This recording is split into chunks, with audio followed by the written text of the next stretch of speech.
Hi, I'm Margaret Ann Lembo, and I'm the author of All About Smudging, as well as a number of other books like Chakra Awakening and The Essential Guide to Crystals, Minerals, and Stones. I'm here with you today because I have so many people ask me, how do I smudge? How do I use the charcoal? How do I burn resins? So I'm going to share that with you today, and also a little bit about how to clear your space. So first of all, I have here an abalone shell and placed an already lit a little disc of a charcoal. It comes like this, usually in a package of 10, and this is what it looks like when it's not lit. I lit it in advance because it takes a little while for it to fully ignite. You can even see that there's a little bit of a, burnt area, and it's ready for us to put sage or the resin on it. So what I'm going to do, it's very simple. Once this is fully ignited, I can break off a piece of my sage and place it on here, and it will start to burn in a moment. It takes a second. So you can see the smoke is starting to rise up, and let's say, oh, I want to put a little bit of resin. This happens to be frankincense, but you can use copal, you can use sandalwood, dragon's blood, myrrh, osha root. The list is very long of different resins and herbs that you can add to a smudge. Now see, this isn't really igniting all that much, so what I'm going to do is I'm actually going to blow on it a little bit and try to get that going. So it might need a little bit more of a light, and so it's just a process.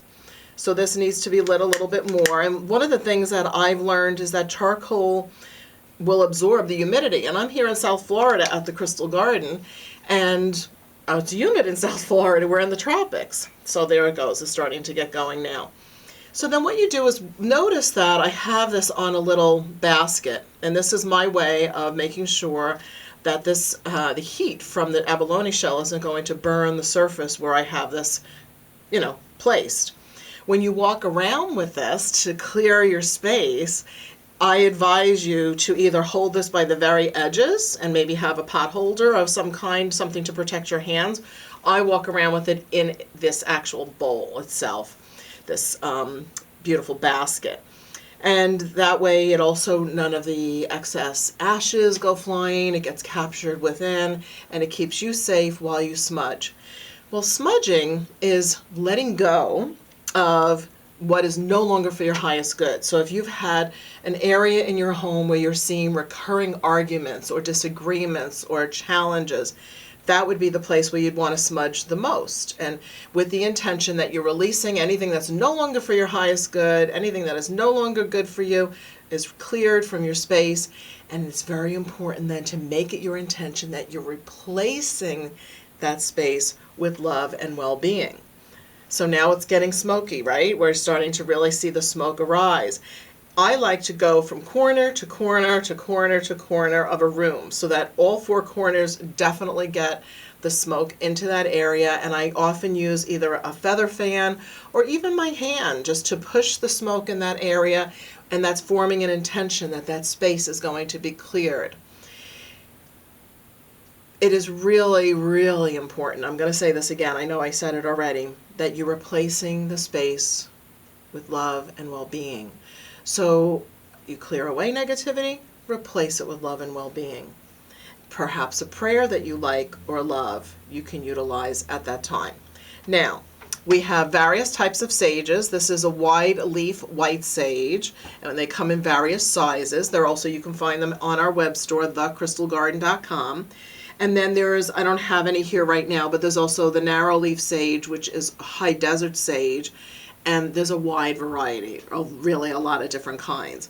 Now I found as a practitioner that, I teach classes and do workshops. You can see the smoke's in my face, I'm talking, I'm inhaling smoke. So what I had to do for myself, for my own well-being, is I created smokeless varieties of with the same principle.